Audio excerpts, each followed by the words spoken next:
Chapter 45. That we must not believe everyone, and that we are prone to fall in our words. Lord, be Thou my help in trouble, for vain is the help of man. Psalm 60, verse 11. How often have I failed to find faithfulness where I thought I possessed it? How many times I have found it where I least expected. Vain therefore is hope in men, but the salvation of the just, O God, is in Thee. Blessed be Thou, O Lord my God, in all things which happen unto us. We are weak and unstable, we are quickly deceived and quite changed. Who is the man who is able to keep himself so warily and circumspectly, as not sometimes to come into some snare of perplexity? But he who trusteth in Thee, O Lord, and seeketh Thee with an unfeigned heart, doth not so easily slip. And if he fall into any tribulation, howsoever he may be entangled, yet very quickly he shall be delivered through Thee, or by Thee shall be comforted, because Thou wilt not forsake him that trusteth in Thee unto the end. A friend who continueth faithful in all the distresses of his friend is rare to be found.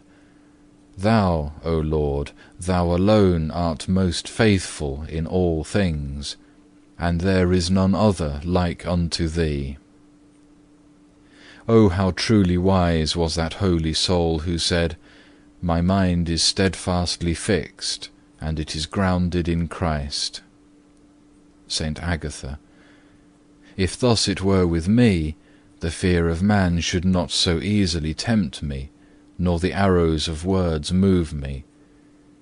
Who is sufficient to foresee all things? Who to guard beforehand against future ills? If even things which are foreseen sometimes hurt us, what can things which are not foreseen do, but grievously injure? But wherefore have I not better provided for myself, miserable that I am? Why too have I given such heed to others? But we are men, nor are we other than frail men, even though by many we are reckoned and called angels. Whom shall I trust, O Lord? Whom shall I trust but Thee? Thou art the truth, and deceivest not, nor canst be deceived. And on the other hand, every man is a liar. Psalm 116, verse 11. Romans 3, verse 4. Weak, unstable and frail, especially in his words, so that one ought scarcely ever to believe what seemeth to sound right on the face of it. With what wisdom hast Thou warned us beforehand to beware of men, and that a man's foes are they of his own household. Matthew 10, verses 17 and 36. And that we must not believe if one say unto us, Lo here, or Lo there. Matthew 24, verse 23. I have been taught by my loss, and oh that I may prove more careful and not foolish hereby. Be cautious, saith someone, be cautious, keep unto thyself what I tell thee. And whilst I am silent and believe that it is hid with me, he himself cannot keep silence concerning it, but straightway betrayeth me and himself, and goeth his way. Protect me, O Lord, from such mischief-making and reckless men. Let me not fall into their hands, nor ever do such things myself. Put a true and steadfast word into my mouth, and remove a deceitful tongue far from me.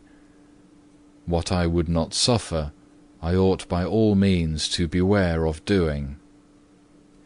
Oh, how good and peacemaking a thing it is to be silent concerning others, and not carelessly to believe all reports, nor to hand them on further.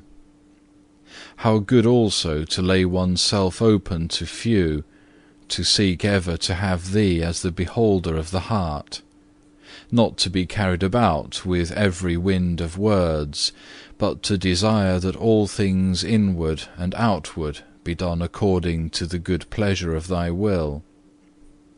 How safe, for the preserving of heavenly grace, to fly from human approval, and not to long after the things which seem to win admiration abroad, but to follow with all earnestness those things which bring amendment of life and heavenly fervour.